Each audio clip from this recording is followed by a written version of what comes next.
အားလုံးပဲမင်္ဂလာပါဒီနေ့တော့ဘယ်သူအကြောင်းလာပြောမလဲဆိုရင်တော့မနေ့ညကဆင်ပြိုင်သွားတဲ့ဟာလင်းအောင်နဲ့ဒီရိုက်ပွဲအပြီးမှာလူတွေတချို့ကမြင်နေကြတာကျွန်တော်တယောက်တည်းအမြင်ပေါ့နော်ပြောရမယ်ဆိုရင်ဒီညမနေ့ညညတော့ကပေါ့နော်ညတော့ကဆိုရင်ဟာလင်းအောင်စိတ်မစားပါဘူးဒါပေမဲ့ဟာလင်းအောင်ကလက်တီးလေလွင့်တာများတယ်လက်သီးတွေကြတော့ထွက်တယ်ဒါမဲ့လေလွင့်တာများဆရာကြီးတွေတချို့တွေကလည်းဝဲလောကမှာအသိကျွမ်းတဲ့ဆရာကြီးတွေကသူတို့ပြောတာကဟာလင်းအောင်နည်းနည်းစားတယ်ဒါပေမဲ့ဝမ်းမှာတော့ဖြစ်နေကြပဲဒါဘယ်လိုလဲဆိုရင်တော့သူတို့နိုင်ငံသားကိုပဲသူတို့အနိုင်ပေးတယ်ကျွန်တော်လည်းမြင်တယ်လို့တော့သူတို့ပြောတာမှန်တယ်ဘယ်လိုပြောလဲဆိုရင်တော့ကြော်စွာဝင်းနဲ့လင့်နေကြခွန်ဖော်နိုင်နဲ့မူထက်အောင်အေးပွဲမှာကျွန်တော်တို့ဖိုက်တာစာရင်းနဲ့သူတို့နိုင်ငံသားကိုပဲအနိုင်ပေးလိုက်တယ်ဒါကတော့ဝှကျွေးလို့ပြောရင်လည်းမမှန်ဝမ်းမှာတို့နိုင်ငံကဒီလိုကျင်းပတဲ့ပွဲမရှိတယ်လို့သူများနိုင်ငံမှာပဲဂျုံပြီးတော့လာလောက်နေရတယ်ပြောဖို့တခုမေ့ပါတယ်ဘာကြီးလဲဆိုရင်တော့ဒီရိုက်ကကျွန်တော်တို့ဖိုက်တာနဲ့မတွေ့ခင်တော့ကဆိုရင်ဘယ်လိုမျိုးလဲဆိုရင်ဖိုက်တာလိုက်တယ်လိုက်ပြီးတော့သူရဲ့လက်စီပါဝါတော်တော်လေးပြင်းတယ်ကျွန်တော်တို့ဖိုက်တာနဲ့တွေ့ရင်ကောင်တာပဲဆော့တယ်ကိုရဲ့ဖိုက်တာကိုလည်းဝင်မရဲဘူးသူလည်းဝင်မရဲအဲ့လိုဖြစ်နေတဲ့ကစားတဲ့ပုံစံကတိုင်းဖိုက်တာအရောက်တိုင်းပဲကျွန်တော်တို့ဖိုက်တာနဲ့ဆုံခဲ့ရင်သူတို့အဲ့လိုပဲကစားပါကောင်တာပဲစော့ကစားပါအမယူတဲ့ပုံစံပဲနောက်ဆိုရင်တော့ညတော့ကဟာလင်းအောင်ဘာတွေအားနေချက်စိတ်လဲဆိုရင်ကျွန်တော်မြင်တော့သူ့မှာဘာအားနေချက်မှလည်းမရှိဘူးပြီးတော့သူလည်းဝင်မရဲဘူးအဲ့လိုဖြစ်နေတယ်ပွဲကတော့သုံးချီပဲသုံးချီဆိုရင်တော့ကိုကဝင်မရဲတော့ထိုင်းဖိုက်တာကအမနဲ့ပဲယူရမယ်ညတော့ကလည်းတီးရဲချီဘယ်လိုအမနဲ့ပဲယူရမယ်ကျွန်တော်အမြင်ဆိုရင်သူဝင်ရဲလို့ရှိရင်အေးပွဲမှာဟာလင်းအောင်နိုင်ဖို့ရခိုင်တော့များတယ်ဘာဖြစ်လဲဆိုရင်တော့ဒီရဲသူများပြောသလားတော့လဲမဟုတ်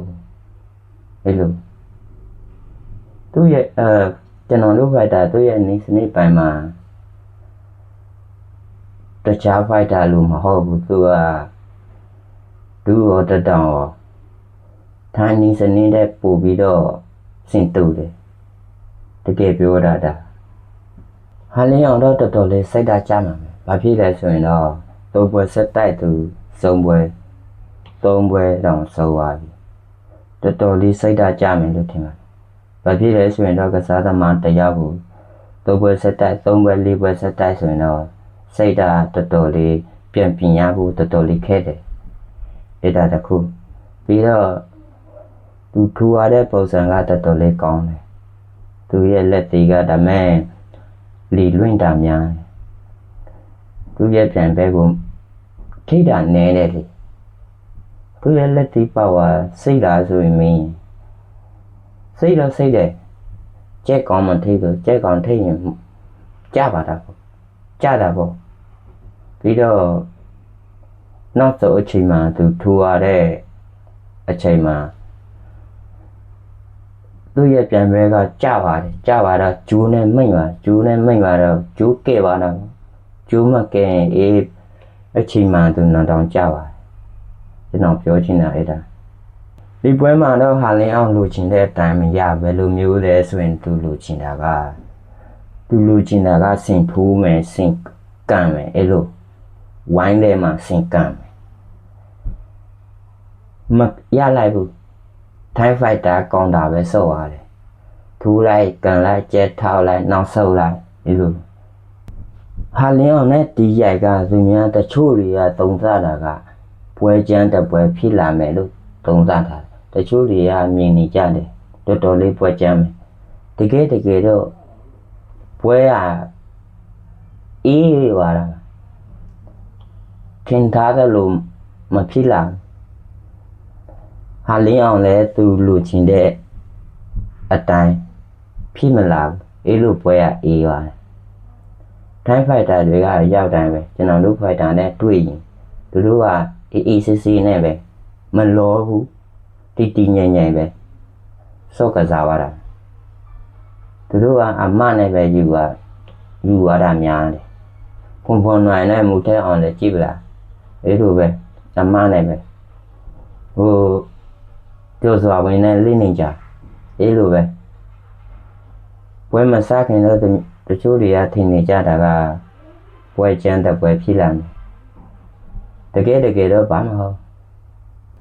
ကျွန်တော်ပြောချင်တာကကျွန်တော်တို့ဖိုက်တာတွေပါလဲဆိုရင်ပြန်ဘက်ကိုချင်းကပါတဲ့အခါညံကြီးနေတယ်ဘာဖြစ်လဲဆိုရင်တော့တိုင်းဖိုက်တာတွေကကျွန်တော်တို့ဖိုက်တာနဲ့တွေ့ရင်သူတို့ကအမနဲ့ပဲယူတာများ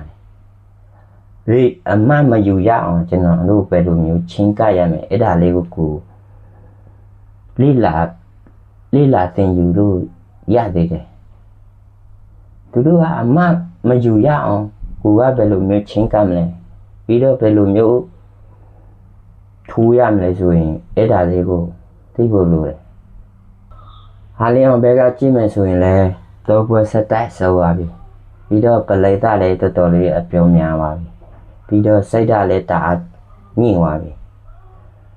ပွဲပြန်ရဖို့ဆိုရင်အချိန်နည်းနည်းလေးယူရမယ်လို့ထင်ပါတယ်ဘာဖြစ်လဲဆိုရင်တော့ဝမ်းမှာဆိုရင်